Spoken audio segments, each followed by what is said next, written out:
अगर ये बात कोई और कह रहा होता तो मुझे इस पे बिल्कुल यकीन नहीं आता। कोई और मुल्क या कोई किसी और मुल्क का जरीदा अखबार या टीवी कह रहा होता तो मुझे यकीन नहीं आता। मगर मुझे यकीन इस बात पे आ रहा है कि ये अमेरिका का फाइनेंशियल टाइम जो अखबार है वो ये आर्टिकल लिख रहा है। वो ये लिख रहा है कि पाकिस्तान जो है इस काबिल नहीं था, या पाकिस्तान की वो हैसियत नहीं थी, या पाकिस्तान का वो एतमाद नहीं था ईरान के साथ, इसलिए ये मुज़ाकरात कामयाब नहीं हो सके। अस्सलाम वालेकुम, मैं हूं खालिद शाह और आप देख रहे हैं पॉइंट टू पॉइंट।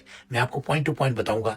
मेन बात आपको पहले बताऊंगा, आगे देखें या ना देखें आपकी मर्जी, आपका भी टाइम बचेगा, मेरा भी बचेगा।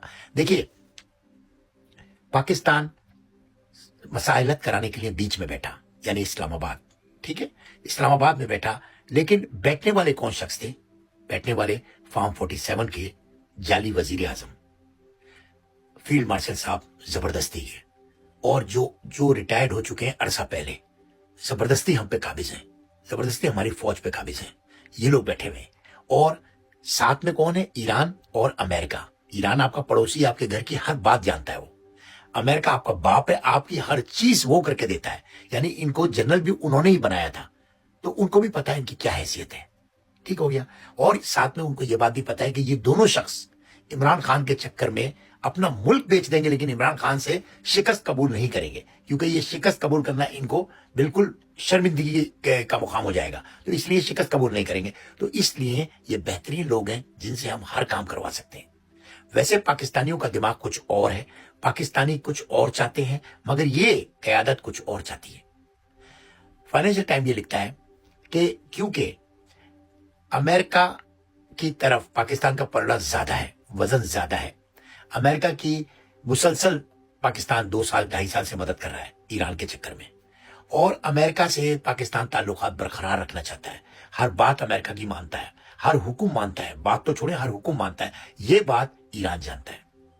ईरान ने उसके बावजूद भी आपको चांस दिया कि ठीक है, अगर आप मसलियत कराना चाहते हैं, बीच में बैठना चाहते हैं, तो हम आपके साथ बैठने को तैयार हैं। क्योंकि ईरान ये भी कह सकता था कि भाई आपकी हैसियत क्या है अपने मुल्क में, अपने मुल्क की, आपकी पाकिस्तानी अवाम आपके साथ नहीं है, 95% वो किसी और के साथ खड़ी है, इमरान खान के साथ खड़ी है। आप कहां से बीच में आ गए कि हम अमेरिका से आपकी दोस्ती करा देंगे? जबकि हम अमेरिका को अच्छी तरह जानते हैं कि वो कितना झूठा और कितना मक्कार है। ट्रंप को अपने लोग कहते हैं ट्रंप द लायर, ट्रंप एक झूठा आदमी है। ट्रंप जब भी बोलता है उसको पता ही नहीं होता वो बोल क्या रहा है।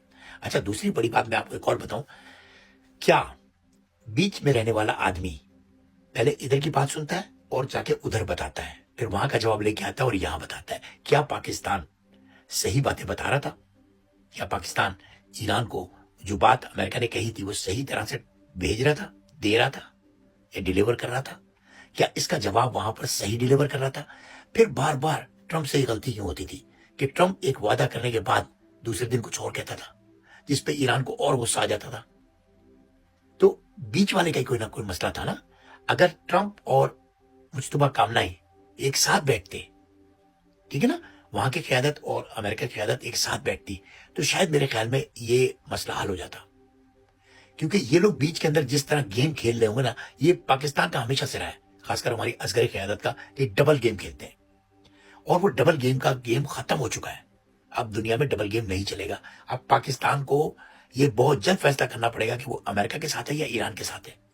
लेकिन पाकिस्तान ने एक ऐसा उसका सोल्यूशन निकाला कि जब मुज़ाकरात फंस गए तो दूसरे मुज़ाकरात के दौर के लिए पाकिस्तान ने बहुत कोशिश की। जब वो नहीं हो सका तो पाकिस्तान ने अमेरिका को कहा हमारी रिक्वेस्ट पर आप इसको गैर बयाना मुद्दत के लिए जो है ना डिले कर दें। और ये तरकीब उन दोनों के लिए भी अच्छी थी और ईरान के लिए भी अच्छी थी। देखिए, ईरान अपनी पूरी तैयारी करके बैठा हुआ था, अमेरिका की तैयारी नहीं थी। अमेरिका के पास असला की बहुत बड़ी कमी थी, जिसकी वजह से अमेरिका को ये टाइम चाहिए ही चाहिए था। इसीलिए अमेरिका तड़ियां दे रहा था किस तरह ये लोग टेबल पे बैठ जाए और हम पूरे मुज़ाकरात मुकम्मल कर लें।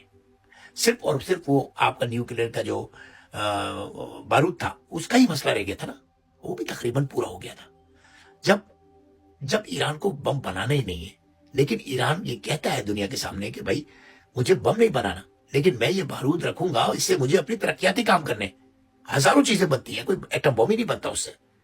तो मसला ये हल होना ही था ना। मसला खाली अब ये रह गया था कि कहां रखवाना है। इन्होंने अमेरिका को कहा कि हाँ वो राजी है अमेरिका के पास रखवाने के लिए, जबकि ईरान कहता है राजी नहीं है। तो फिर अमेरिका को ये खबर देने वाला तो पाकिस्तान है कि वो आपके पास रखवाने को तैयार है। तो फिर ईरान मुकर गया क्या, या फिर सदर ट्रम्प मुकर गया?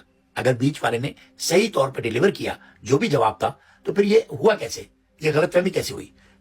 सॉरी, इसका एक ही समझ में आता है ना कि भाई या तो पाकिस्तान ने उनको गलत बयानी से काम लिया, या इनसे गलत बयानी से काम लिया, क्योंकि दोनों फरीक तो अपनी बातें ट्विटर पे बोल रहे हैं ना। ट्रम्प बोल रहा है कि हम तो हमारे पास रखाए बगैर मानेंगे ही नहीं, और वो कहते हैं कि हम आपके पास रखाएंगे ही नहीं, हम किसी के पास नहीं रखाएंगे, हम अपने पास रखेंगे, हमारी चीज है। तो अब इस छोटे से यूरेनियम, थोड़े छोटे सा ये जो मसला था, ये हल हो जाता ना, लेकिन वो हल नहीं हुआ। और ट्रम्प इस हद तक थक चुका है, ट्रम्प के जो डोमेस्टिक मसाइल है ना, वो इतने ज्यादा बढ़ चुके हैं, इतने ज्यादा बढ़ चुके हैं कि नवंबर में ट्रम्प की हुकूमत डामाडोल है। फिर भी अगर इसकी पार्टी ज्यादा वोट में रही या ज्यादा वोट मिल गए, तो ट्रम्प को हटा के हो सकता है नायब सदर को बिठा दें, हो सकता है कोई तीसरा आदमी बैठ जाए। तो ट्रम्प चाहता है कि मैं इस नवंबर में होने वाले जो वो है अपना इलेक्शन, उसको मैं किसी तरह कंट्रोल कर लूं। बहरहाल ये फाइनेंशियल टाइम का आर्टिकल है और मेरे ख्यालात हैं उसमें बीच में। मैं ये बात काफी अरसे से कह रहा था कि पाकिस्तान ईरान के साथ धोखा कर रहा है, और मैं आज भी यही कहता हूं, पाकिस्तान ने ईरान के साथ धोखा किया है। लेकिन ये जंग टल गई, ये बहुत अच्छा हुआ। आगे देखते हैं क्या होता है।